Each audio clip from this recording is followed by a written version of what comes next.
Hi, I'm Daniel Lucas, and welcome to Book 101 Review. Book 101 is all about the books that I read for the last 40 years. And today, I have my special guest. He's the author of the best selling memoir, no other than Mr. Chris Donaldson. Welcome to Book 101, Mr. Chris, and can you please introduce more about yourself? Sure, Daniel. Thanks for having me. My name is Chris Donaldson. I'm from Belfast, in Northern Ireland, and I've written a book called Going the Wrong Way, which is doing very well on Amazon and my own website. It's about a journey I made when I was 21. I left Belfast in the 70s. It was a pretty crap place to be. It was bombs and bullets flying. There was a sort of small, sort of low key civil war going on. So it was a place I grew up with. I was keen to get out of town and wanted to go to Australia, but I got my timing badly wrong because I left Belfast in October, November '79, and I got to London. And by the time I got to London, the Ayatollah Khomeini had started a revolution in Iran, so I couldn't continue to the east. So I ended up going to the Middle East, around Israel, Syria, Jordan, across the Sahara Desert down to, and I eventually made it to Cape Town, um, where I got a boat to back to Europe, and then took the bike over to the States, circled the States and Canada, and ended up in Argentina a year and a half after I left Belfast. So you can't get the book's called Going the Wrong Way because really you can't get much further away from Australia than Argentina. So, Mr. Chris, thank you so much for sharing your memoir to the world. For sure, people learn from it. So, what inspired you to write The Wrong Way?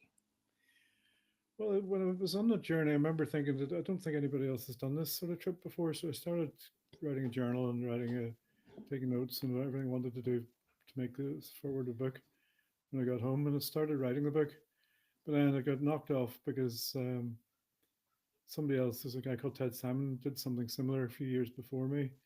And he was a professional journalist, a professional author. So I sort of thought, well, nobody else is going to want to read my book after they've read his. But it was only years later I realized that he was 45 years old when he did his journey. And obviously, a 45-year-old is going to have a completely different experience from a 21-year-old.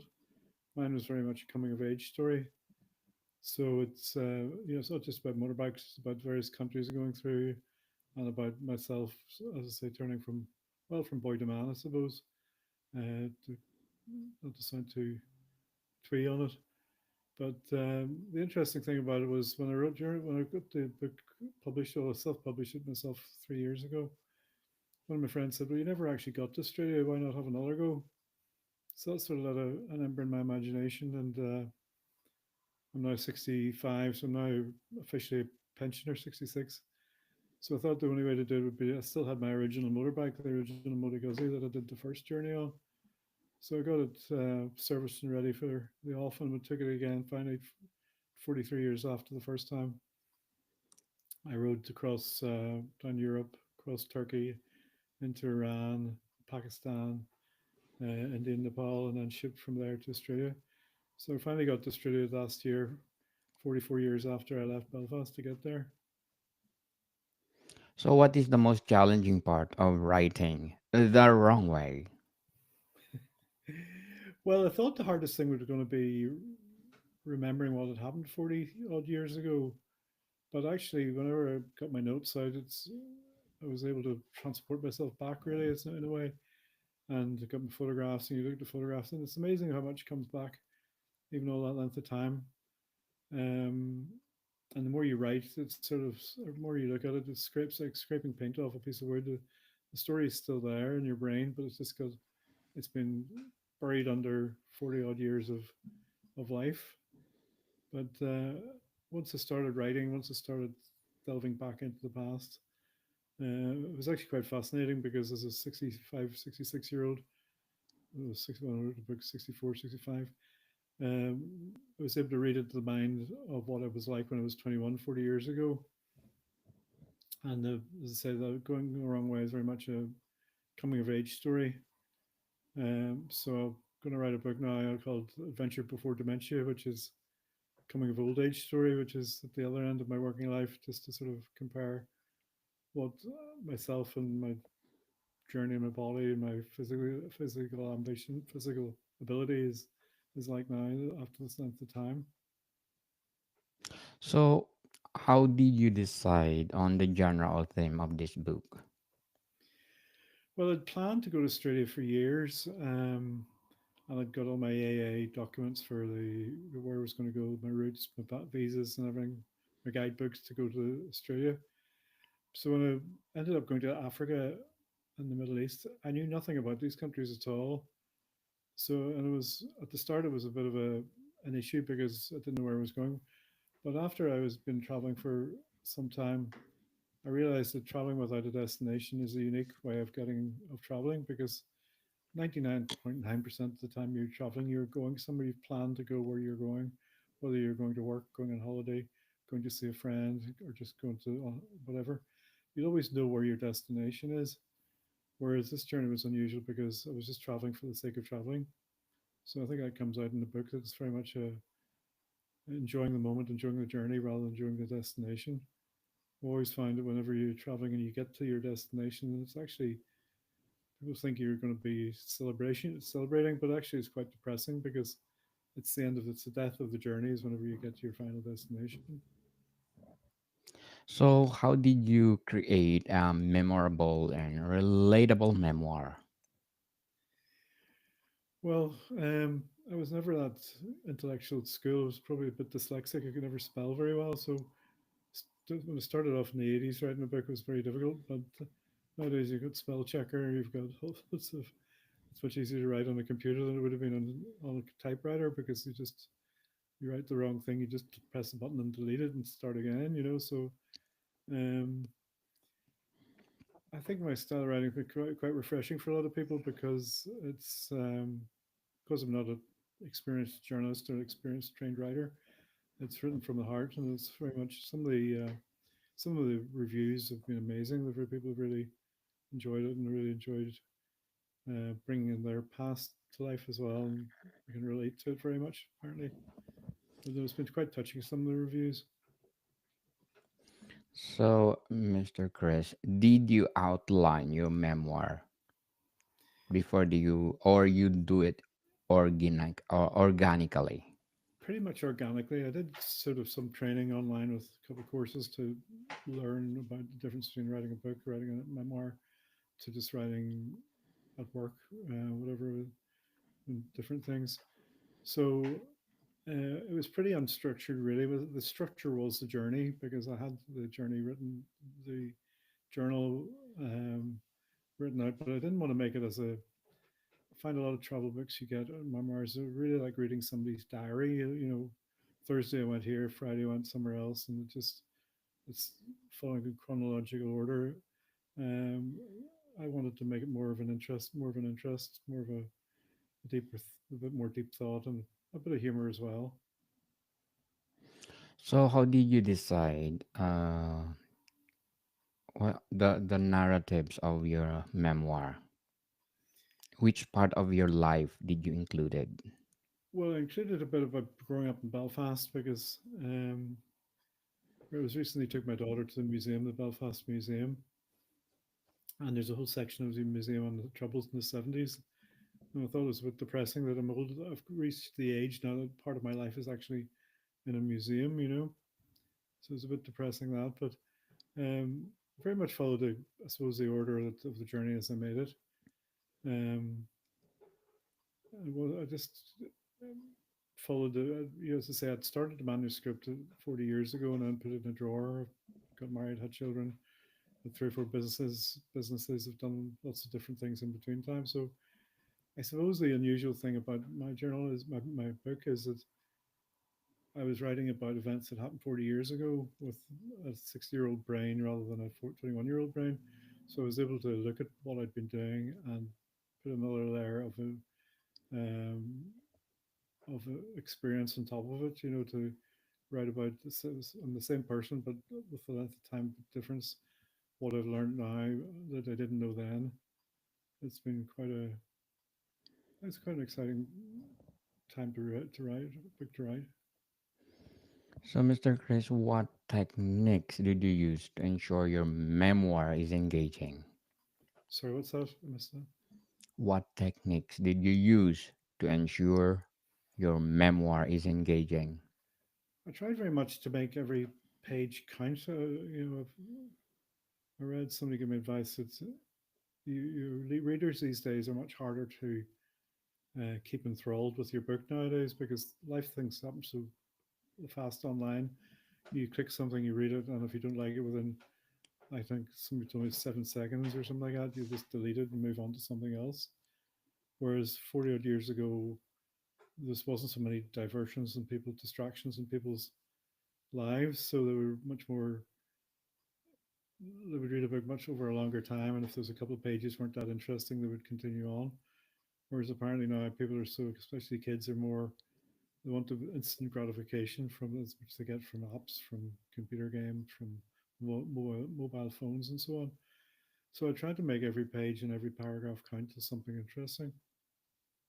Yes.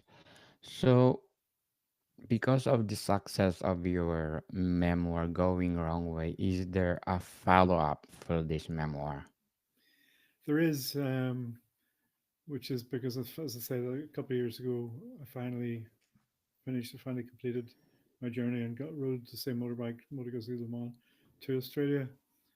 Um, and it sort of made me think a lot of things. But one of the things, obviously, it's amazing how one thing can happen that's totally unrelated to you, but can change the direction of your life. And that's how the revolution in Iran stopped me going to Australia when I was 21. And looking back, and I would have been to Australia, I probably would have stayed there 40 years ago if it got there, because I was at the age that you would find that exciting, you know. Yes, Whereas, I've been to Australia, I still find it exciting and interesting, and people are very friendly, blah blah. But my life has been in Ireland, not in Australia, so it's we were too old to emigrate now, probably. You know, definitely. So, what methods did you use to refine your writing for this memoir? um, well, one of the interesting things I did, as I say, the reason I stopped writing a book 40 years ago was Ted Simon, as I said, had done it before me. And I'd never spoken to him. I've read his book and so on, but I contacted him when I'd written my journal. I hadn't finished it. And he lives in the south of France in a small village and invited me down to see him for a few days. And up until then, I'd sort of thought he was the bogeyman who'd stopped me writing my book.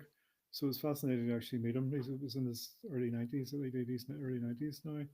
So we spent a lovely weekend chatting about places we've gone. So he's a journalist, he's a professional author all his life. So he was able to advise me on what I'd done right, what I'd done wrong, and how I could improve the book and so on.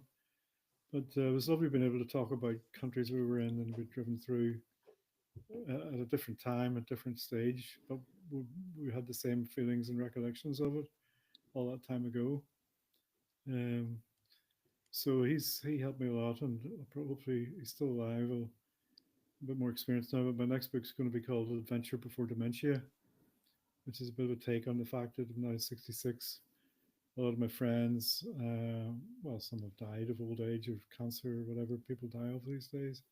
I myself have Parkinson's disease, which I'm learning to live with, but part of the book would be to sort of show people that just because you're old, you're a pensioner, you've got various ailments, doesn't mean you can't do what you did when you were 21. Maybe not as fast and not as furious, but you can still do these things if you just take your time at them.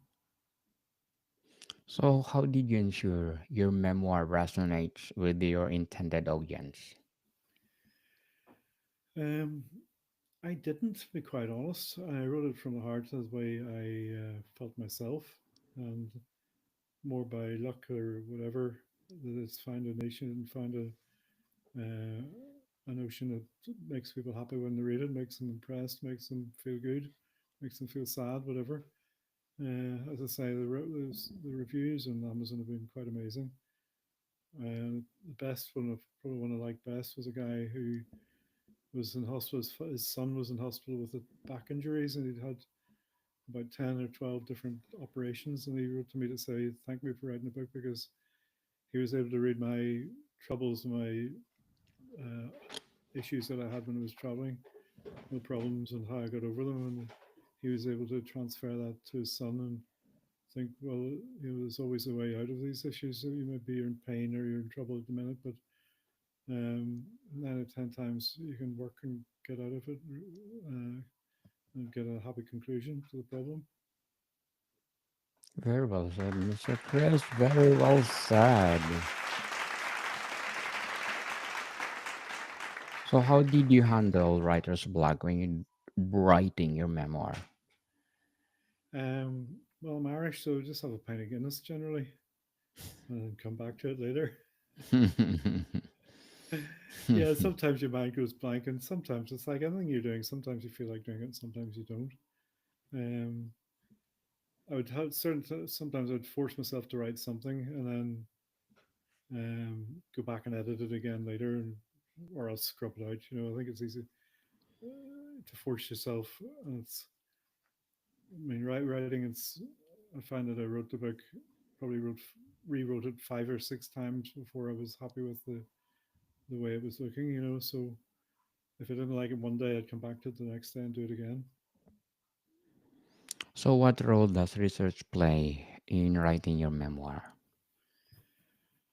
Well, it's much easier now than it was sort of when I started 40 years ago because if you wanted to research something, you'd have to go to a library and find a dictionary or whatever. Whereas now, you just get into Google and Google tells you everything you want.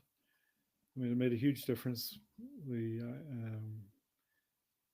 WhatsApp, I could phone home more every day, whereas 40 years ago, it would take me a day to go to the post office and book a phone call and cost a fortune to phone home once every 3 months. Whereas the last year, I was able to phone my wife every day from where anywhere I was, even Iran and Pakistan, places like that. Um, and of course, the internet gives you GPS, so you don't get lost anymore. You can check where you're going and see what the weather's going to be like, see if you're going to hotel or anything you want. It's all everything you need to know is online, which spoils it a little bit. As I say, 40 years ago, going the wrong way was going without even knowing where I was going. And one stage, going through Sudan and into Uganda, I actually drove off the edge of my map because I didn't know what was coming on next. It wasn't until the next day I swapped maps with another guy coming up. So, as I say, it was a bit of a chaotic trip, but it was what made the journey was the fact it was so unusual because, as I say, I didn't really know where I was going. I was traveling for the journey to discover countries I was in, to discover the cultures, and to discover myself as well. So, how did you craft a meaningful experiences that enhance your memoir? How did I craft it? Yes. Um, by rewriting and rewriting and rewriting, I guess. I was innocent enough to think once I'd gone through the journal and written the book effectively, that was it finished. But whenever I went to an editor, he said, "No, you've got to rewrite this." And by going over it and over and over it, I was able to cut it back to make it more appealing, more gratifying, and more um, to the point, I suppose. But rewriting and rewriting is I think maybe if you're a very good writer, or you've been doing it for years, you can. Well, they say even that Stephen King and people like that, they'll write a book 2 or 3 times and have to go over it to get it right. Yes. So, Mr. Chris, what would be your advice for those aspiring writers out there? Well, I do think there's a book in everybody. Everybody's got a different story, a different lean in life. And it's just a matter of really, if I can write a bestseller, really anybody can, because as I say, I wasn't a student of English when I was younger. Um, and I think the thing to do is to take your weaknesses and make them stronger. But my weakness was not being an experienced writer. I was able to make that transform the book into something that's very different from what other people have read before. I've created my own style as anybody else can as well, because I don't have a stamp of the educated way to write on it. So it's been, as I say, it's. I think that's one of the reasons people like the book is because it's a wee bit different, fresh. So, what is your short term and long term goals in writing? Well, I'm going a bit. I'm doing things very back to front. As I said, I started off writing a book from 40 years ago. I'm now nearly complete with my next book about the journey I made as a 66-year-old. And I've done a few things in between 1981 and 19 or 2020. So um, I'm going to keep on writing, and hopefully people enjoy what I've written. Definitely. Right, right, right. And good luck for your goals, Mr. Chris. And to sum up what we are talking about, going the wrong way, how did you maintain your confidence and vision during an editing process of your memoir? Well, I suppose I got some friends to test read it to see what they thought, and the reaction was very good. So I was able to. That was great to get different, some experienced writers that I know who have written books before who read it and reread it to give me advice and to tell me what I'd done right and what I'd done wrong. Um, so it was important. I think it's important to get feedback as you go along, because writing can be quite a lonely thing. You're on your own. You and the keyboard. You can't really bring anybody else into it when you're writing it. So it's good to bring other people into it after you've written this draft and then get them to tell you what's good and what's bad, what needs changed. Yes, Mr. Chris Donaldson. Again, thank you so much. It's been a pleasure, Daniel. Thank you so much for sharing your memoir to the world. And we are looking more best-selling books. So, Mr. Chris, can you please invite our listeners to support the wrong way, going the wrong The wrong way? way. Yeah, well, the best place to buy the book is on Amazon. It's on paperback, email, ebook, and audiobook, and hardback as well. So uh, get out there and buy it for Christmas. Yes, for sure. Are you planning to have an audiobook for this? I have an audiobook. Yes, there's an audiobook that my nephew. I was going to say wrote, but he sort of voiced it over. So I didn't want to speak as a 66-year-old Belfast man about over 21-year-old actions. So um, So the Benjamin was. audible is already the audio is already published. It is, yes, it's doing very well as well. It's had a great reaction. Okay, so people, let's support Mr. Chris Donaldson going the wrong way. And if we support him, more best-selling books to come. So, Mr. Chris, thank you for your time. Thank you for Daniel. More to come, people. See you soon.